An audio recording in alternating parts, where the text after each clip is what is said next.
Om Namo Bhagavate Vasudevaya. Om Namo Bhagavate Vasudevaya. Narayanam Namaskrutyam Naram Chaiva Narottamam Devim Saraswatim Vyasam Tato Jayamudhiraye Ashtaprayeshu Bhadreshu Nityam Bhagavata Sevaya Bhagavati Uttama Shloke Bhakti Bhavati Naistiki.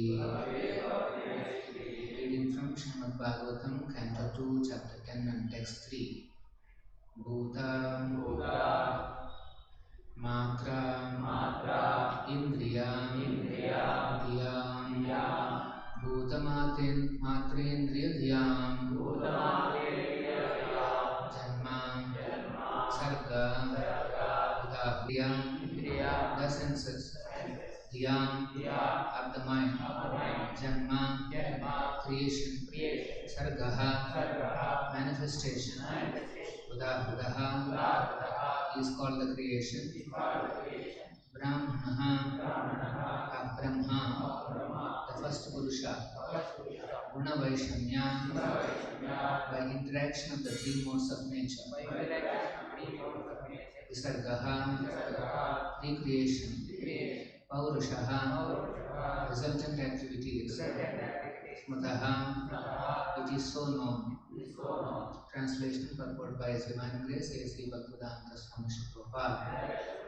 Translation: the elementary creation of 16 items of matter, namely the 5 elements fire, water, land, air and sky, sound, form, taste, smell, touch, eyes, ears, nose, tongue, skin and mind is known as Sarga, whereas subsequent resultant interaction of the modes of material nature is called Visarga.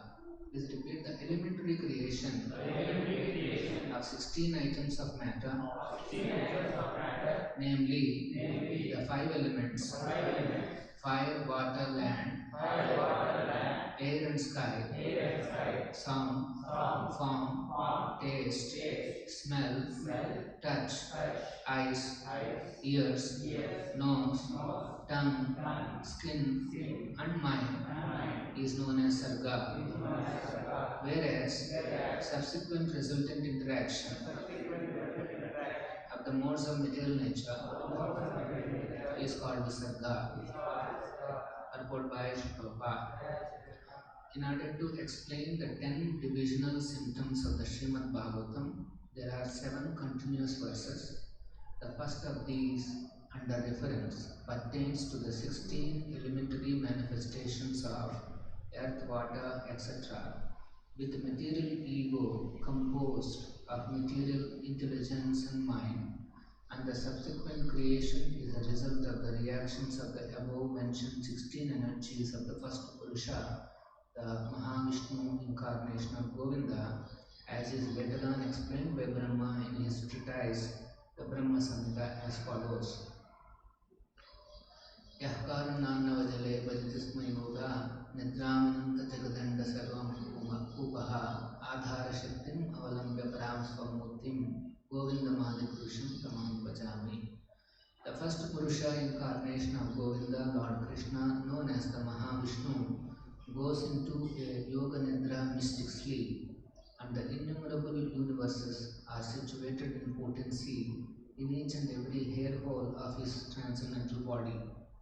As is mentioned in the previous verse, Shrutena, or with reference to Vedic conclusions, the creation is made possible from the Supreme Personality of Godhead directly by manifestation of his particular energies.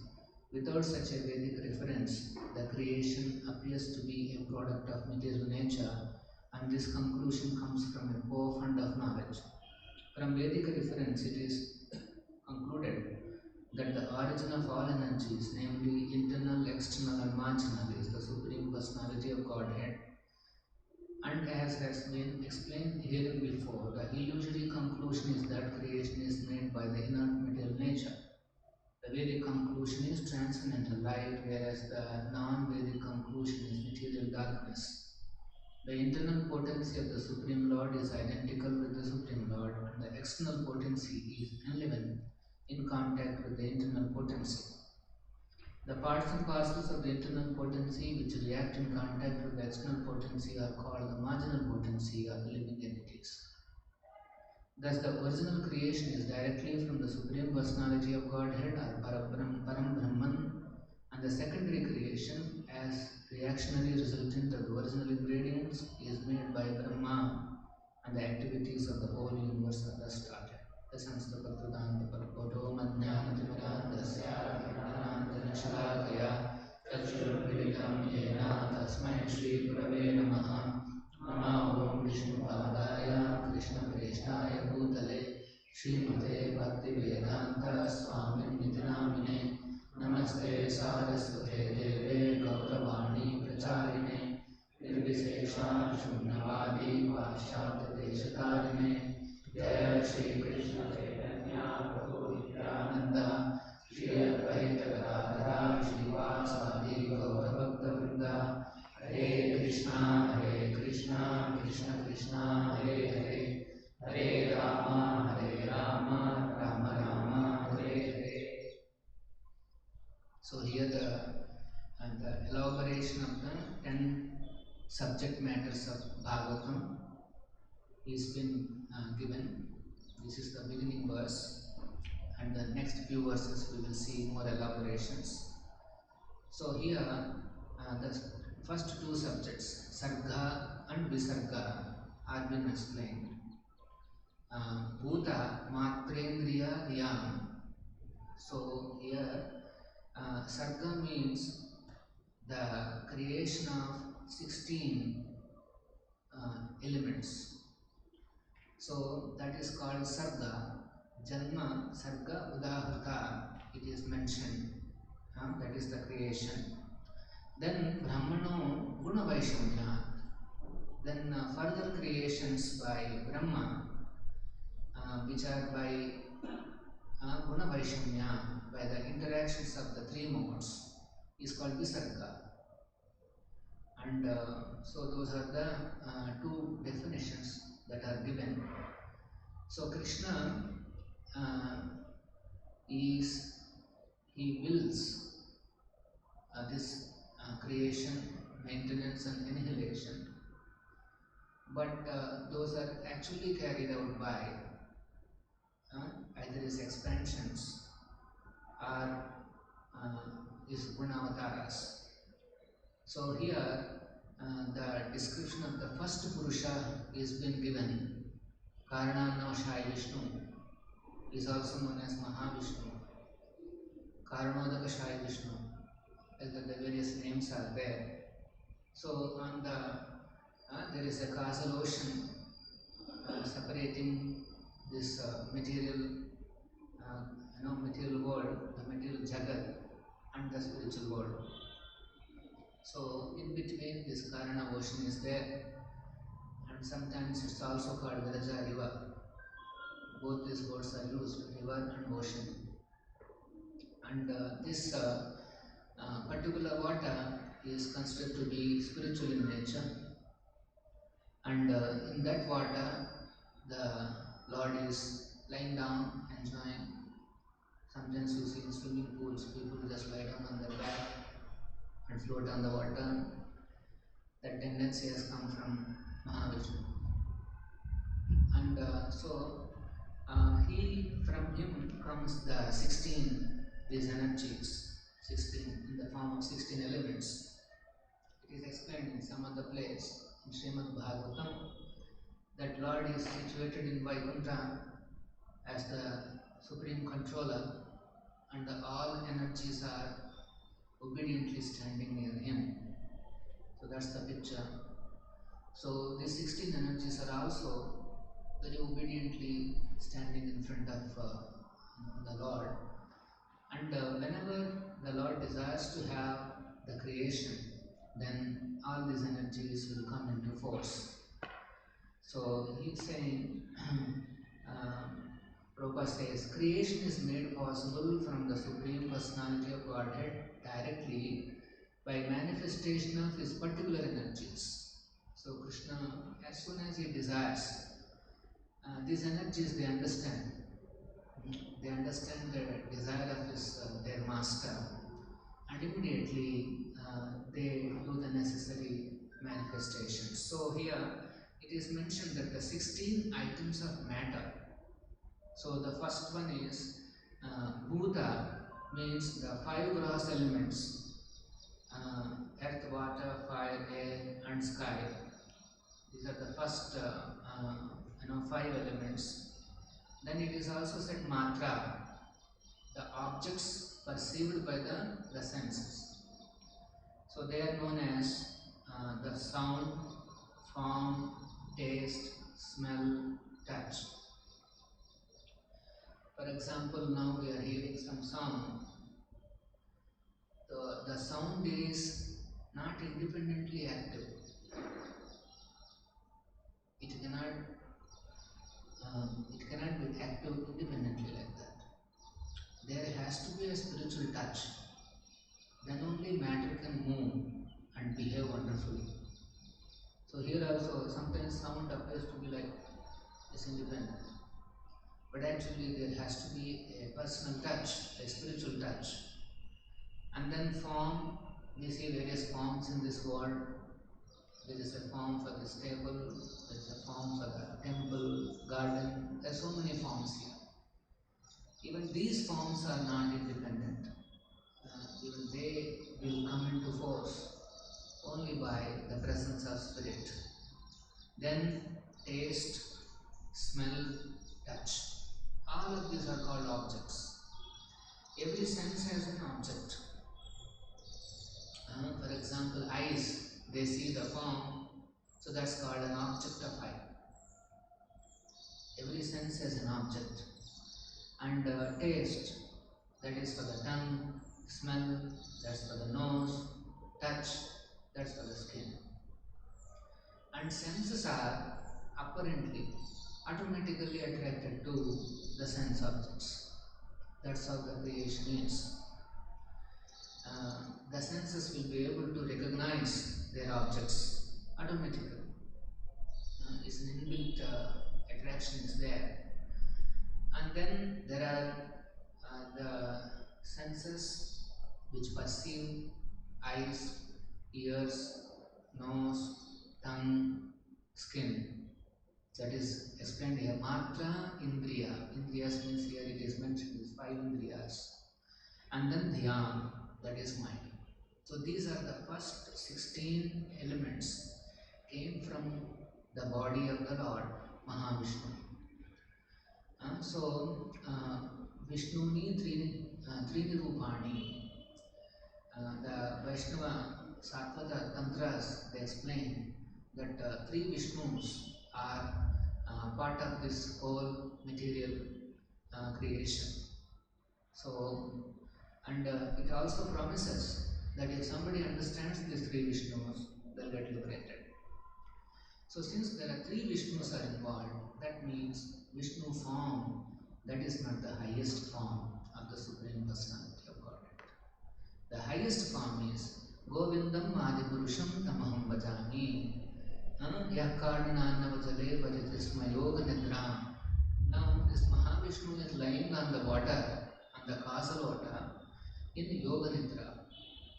There are 2 kinds of Nidras. The Nidra that we go through, and there is a Nidra that the Lord goes through. The Lord's Nidra is called Yoga Nidra. Yoga Nidra doesn't have any ignorance. Our Nidra is full of ignorance. Yoga Nidra, Ananta Jagadanda Saroma Kupaha. Roma Kupa means from the hair holes. Jagadanda, Ananta Jagadanda. There are unlimited universes are coming from his hair holes. And then Adhara Shaktim Avalambe Param Swamutim. So he is the shelter of all these universes. So sometimes he is also known as the super soul of the entire material creation. And Garbhodakashaya Vishnu is the super soul of the entire universe, the universes, and Kshirodakashaya Vishnu is the super soul of all the living entities. So so from the Lord's body, these ingredients are coming, and then those ingredients are further transformed into various manifestations that we see. So this is called Shutena. In the last verse it is mentioned, Shutena Ardhena Chanjasa. So by Vedic reference, by Vedic evidence, one has to understand the various phenomena that we see in this world. For example, creation. There are innumerable theories put forward by the so-called scientists and philosophers, and because they don't have any reference to Shruti, they will say that all these things are happening because of the material nature. But the Vedic reference is Shrutena. If you see, then the reference is very simple. The Sarga, that means the creation, started off with the 16 elements created by Mahavishnu's body. So that means Lord has created. There is a personality behind all this. It's not that the material nature automatically doing creation. Actually, material nature, Shushti Sthiti Pralaya Sadhana Shakti Rekha, material nature is actually capable of creation, maintenance and destruction. It is the one which is doing. That's why the scientist gets bewildered. They think everything is going on. But what they don't know is the material nature is like a grand machine. It's a big machinery. Like there is a governmental machinery, and the supreme, whoever the governmental authority, unless he takes a call, the governmental machinery will not move. So similarly, material nature is a huge governmental machinery, and unless the Lord Vishnu, he wills, he gives the direction. Mayadhyakshena Prakruti, that Adhyaksha, if that is not there, the governmental machinery cannot do anything. This is the Prabhupada sometimes says, there could be a big machine which can do wonderful works, but unless it is pushed by somebody, a button to start the machine, like computer, laptop, actually in the computer it can create a complete world where we can immerse ourselves and it can create a complete world. So, but somebody has to push the button so that the animation begins in the computer and then the whole experience is given to the perceiver. Similarly, this entire creation is like that. It's an animated world. Somebody has to push a button, then the whole animation begins. So the material nature creates all kinds of varieties, and the senses are pulling towards those varieties. The jiva gets implicated, he will be pulled towards those varieties, and he will be desiring to enjoy those varieties. And as soon as he enjoys those varieties without any reference to Krishna, then the so-called enjoyment will bring back a lot of misery, like that this animation goes on.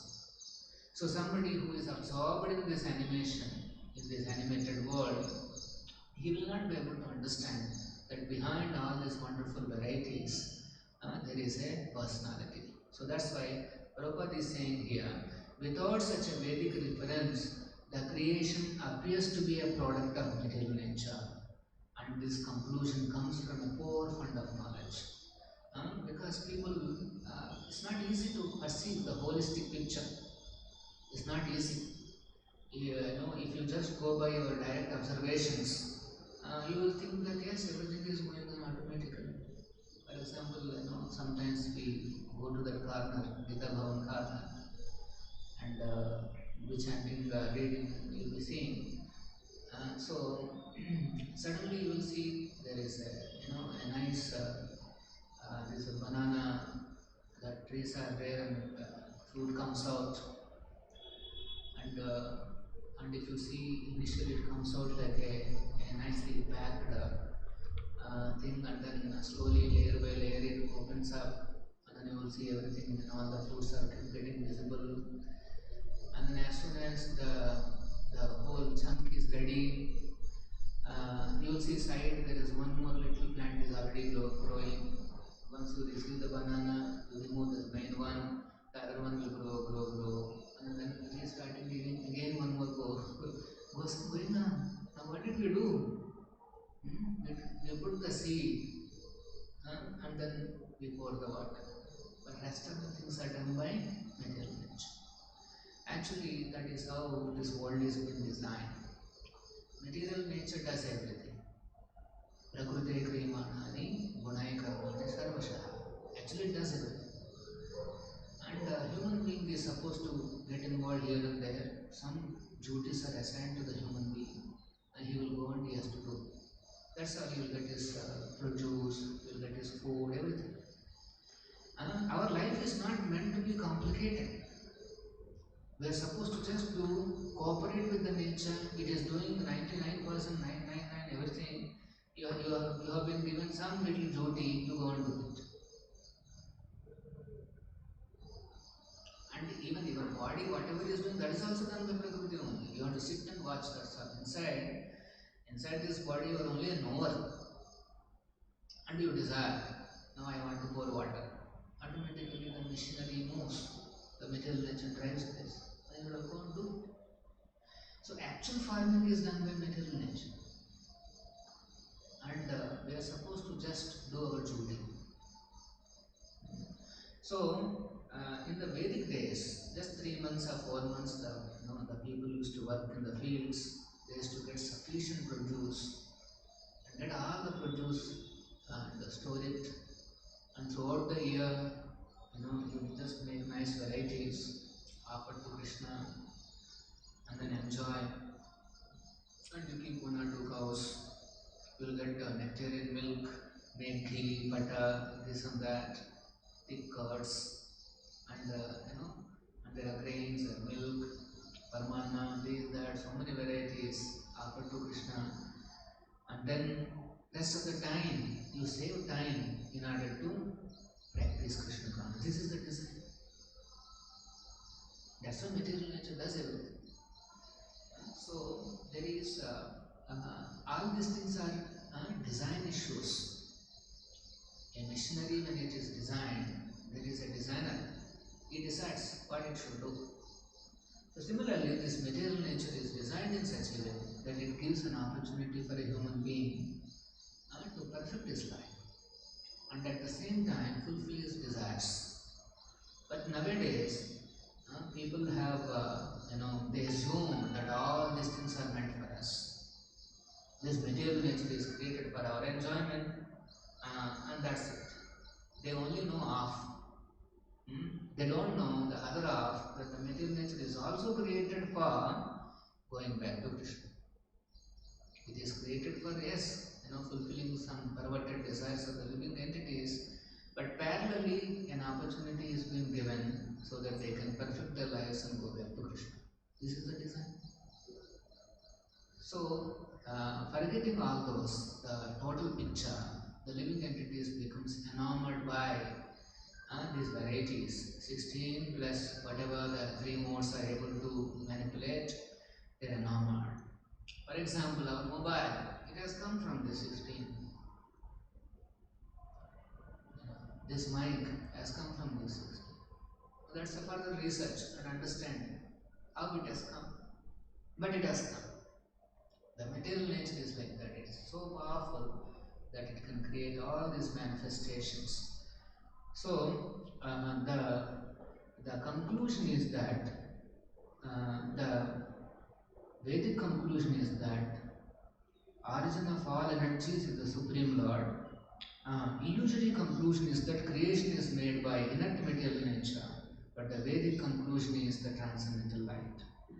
So here Prabhupada is now explaining one more interesting aspect. It is saying the internal potency of the Supreme Lord is identical with the Supreme Lord, and the external potency is ambivalent in contact with the internal potency. So, external potency means we know this machinery, this material nature, and it becomes enlivened. It looks like it becomes active in contact with the internal potency. So that means the internal potencies are driving the external potency. Otherwise, it is not possible. This is just simply matter, and matter will simply sit. It doesn't move, doesn't look active, and it cannot do anything independently. So, the internal potency infuses and makes look like the external potency is alive. And Prabhupada continues, the parts and parcels of the internal potency which react in contact with the external potency are called the marginal potency. Part and parcels of the internal potency. So we are also part and parcels of internal potency. We belong to spiritual nature. But then we react in contact with external potency. And so we are called marginal potency. So like that, every line has a great significance. Prabhupada purports, beautiful purports. He has kept his realizations. And by analyzing these purports and trying to understand each and every line with the help of devotees, with the help of our authorities, then we can get a fine understanding of each and every purport. So this is the whole purpose of this association. That's why acharyas, previous acharyas, and Prabhupada, everybody encouraged that one should live in the association of devotees and take advantage of this association. Yesterday we somehow happened to see the final pastime of Prabhupada. Prabhupada was on the bed and completely what do you say, emaciated the body. Prabhupada was giving these final instructions, and he was talking about how we should develop Sattva-guna. And he's saying, in order to develop Sattva-guna, one should remain in the association of devotees. So this is the greatest benediction of Prabhupada. What is that? He gave us opportunity for devotee association. Vaishnava association is impossible in this world, particularly in this age. So the opportunity that we all got was to be able to be in this Vaishnava association. Not easy. There could be some issues. There could be some lacking in the association. But the overall impact of this association we are unable to understand. This is a problem. Always we have to look at the overall picture. We are only absorbed in the day-to-day pictures of our little life, and then we forget the overall picture. The truth is, there is an overall picture, and in that there are little issues. This is the truth. In fact, the truth has three aspects: overall picture, and little more closer picture, and very detailed picture. The truth is always like that. So, devotees, when they forget the overall picture, there am I, what is that I am getting? And when we forget all this, then we become bogged down by small things. We become worried about some small things that are missing, that are not available, are creating some trouble, and then we forget the overall picture. This is a problem. Like this so-called scientists, they forget the overall picture. They get bogged down by small manifestations, discoveries here and there. So devotees, we should not fall into this trap. we should stick on to the Vedic conclusions. Non-Vedic conclusion is to forget the Krishna's hand, but Vedic conclusion means one has to see Krishna's hand. If Krishna is controlling this material nature, he is controlling all his energy so closely, Maittikshena, and so powerfully is controlling. It is said that not even a blade of grass moves. Then even the smallest thing that is happening to me is done by Krishna only. Even the smallest thing that I am going through is by the sanction of the Supreme Lord only. So if my Lord has sanctioned this, I will go through. I will go through, and then I will try to learn why Lord has sanctioned this. So devotee's mood is to go on improving his devotional service to Krishna. And even if something apparently not comfortable happens, he sees the Lord's hand. It is easy to accuse others, because that's what everybody does in this world. They say, you are the cause of my suffering. It is easy to accuse others. Accusing mentality is compared to Masarata, envy. I am suffering because you are the cause. This is the envy. And if somebody reads Bhagavatam every day, the first thing that happens is he will be free from this envy. Paramo nirmastaranam satam. This should be the effect of reading Bhagavatam. We may be reading hours of Bhagavatam and finally envy. Nirmasarata is not there. Masarata. Masarata means somebody is going up and I cannot tolerate this. Or everybody is enjoying, I am suffering, I cannot tolerate this. Something is happening very nice somewhere, but nothing is happening to me, I cannot tolerate this. And then what will you do? Because you are unable to tolerate, you accuse others. So this reaction, accusation, these are all reflections of envy.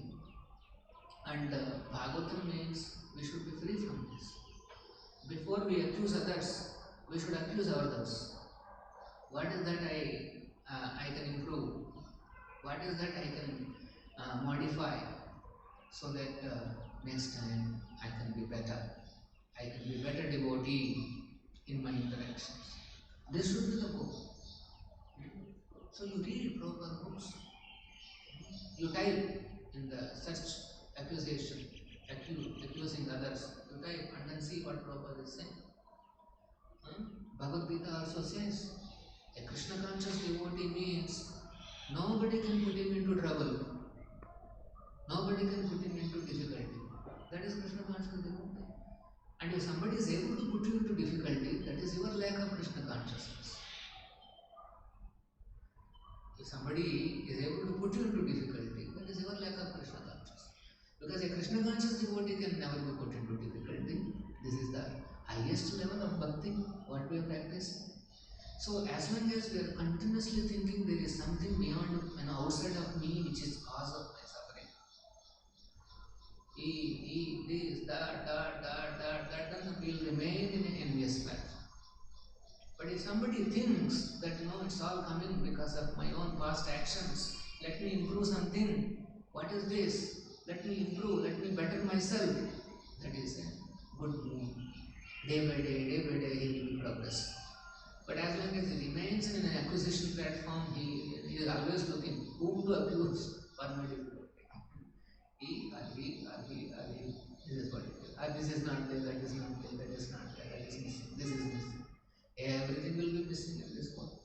If Krishna is not there in the equation, everything is missing. And how can you bring Krishna? That should be your thinking. Okay, so let us not get into this trap. It's an envious trap. So, of course, if somebody is really harsh on you, as a matter of duty, you escalate and leave it.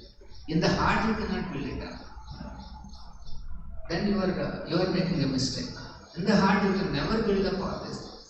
In the heart, you should be free from envy. As a matter of duty, you did it.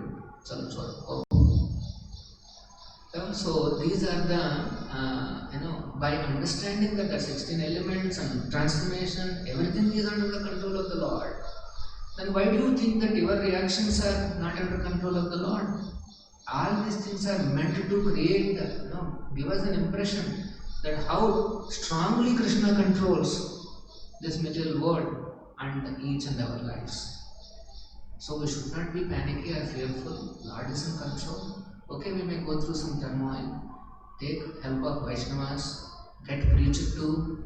Set up your mind properly, along the lines of Bhagavatam. Instead of coming up with your own theories like these atheists, they came up with a theory on the material nature. So we should not think like atheists and then come up with an atheistic conclusion of accusing and pointing out faults and this and that. That life is horrible.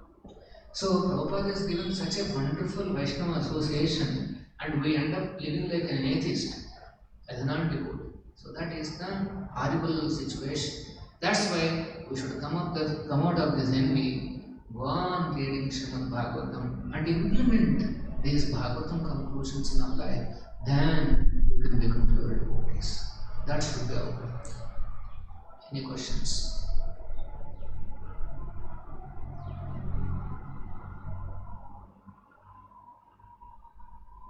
Prabhupada ki jai, Srimad Bhagavatam ki jai.